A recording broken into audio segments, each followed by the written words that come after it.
ஓம் முருகா வெற்றிவேல் முருகா, வேலுண்டு வினையில்லை மயிலுண்டு பயமில்லை. என் அன்பு தங்கமே, ஓம் சரவண பவ என்று சொல்லிக்கொண்டே இப்பதிவை முழுமையாக கேள் தங்கமே. நிச்சயமாக உனக்கு நல்லது நடக்கும். உன் அப்பா நான் சொல்கின்றேன். நான் எப்பொழுதும் வார்த்தை தவற மாட்டேன், வாக்கையும் தவற மாட்டேன் என்பது உனக்கே நன்றாக தெரியும். எத்தனையோ வேண்டுதலை நீ என்னிடம் வேண்டிய பிறகு அவை அனைத்தையும் உன்னுடைய வாழ்க்கையில் நடக்கிறது என்பதை நீயே உணர்ந்திருக்கின்றாய். என் அப்பாவிடம் வேண்டிய பின்புதான் என்னுடைய வாழ்க்கையில் நல்லது நடக்கின்றது, அவரின் அருளால் தான் எனக்கு நல்லது நடக்கிறது என்று நீயே எத்தனையோ முறை கூறியிருக்கின்றாய். நல்ல வேளை, ஒரு வினாடியில் நான் உயிர் பிழைத்து விட்டேன்.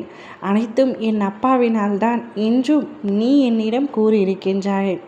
தங்கமே, உனக்கு அனைத்தும் நினைவிருக்கின்றதா என்று எனக்கு தெரியவில்லை. ஆனால் உன் அப்பாவியாகிய எனக்கு அனைத்தும் நினைவிருக்கின்றது தங்கமே. நான் உன்னை எத்தனை இக்கட்டான சூழ்நிலையிலும் காப்பாற்றி விடுவேன் என்று நீ என்னை நம்பிக்கொண்டிருக்கையில் நான் எப்படி உன்னை கைவிடுவேன்? நான் எப்பொழுதும் உன்னை கைவிடவே மாட்டேன்.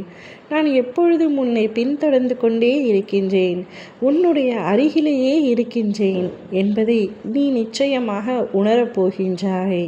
இன்றிலிருந்தே உனக்கு நல்லது மட்டுமே நடக்க வேண்டும் என்று உன் அப்பா நான் மனப்பூர்வமாக உன்னை ஆசீர்வாதம் செய்கின்றேன்.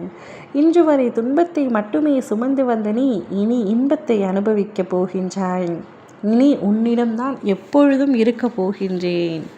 உன்னுடைய அன்பிற்கும் பக்திக்கும் ஈடு இணையாக நானே உன் அருகில் இருந்து உன்னை வழிப்படுத்தி கொள்ளப் போகின்றேன். என்னை ஆனந்தத்தில் மூழ்கடித்த செய்த உன்னை, என் அன்பு குழந்தையை, உன் வாழ்க்கையில் இருள்படாமல் பாதுகாக்கப் போகின்றேன். இது உறுதி தங்கமே. நான் தேர்ந்தெடுத்த பிள்ளை நீ. இனி கஷ்டப்படக்கூடாது, எப்பொழுதும் சந்தோஷமாக இருக்க வேண்டும். நீ விரும்பியவர் உன்னுடைய பேச்சை கேட்க மாட்டார் என்று வருத்தப்பட்டு கொண்டிருக்கின்றாயா? நீ விரும்பியவர் மட்டுமல்லாமல் இந்த உலகமே உன் பேச்சை கேட்கும்படி உன் அப்பா நான் செய்ய போகின்றேன். என் பேச்சை இந்த உலகம் கேட்கும் பொழுது உன் பேச்சை நிச்சயமாக உன் அப்பா என்னால் கேட்க வைக்க முடியும். வரும் காலத்தில் ஒரு வளமான வாழ்க்கையை கொடுத்து உன்னை சிறப்போடு நான் வாழ வைப்பேன். என்னுடைய வாக்கு எப்பொழுதுமே பொய்த்ததில்லை என்று உனக்கு தெரியும்.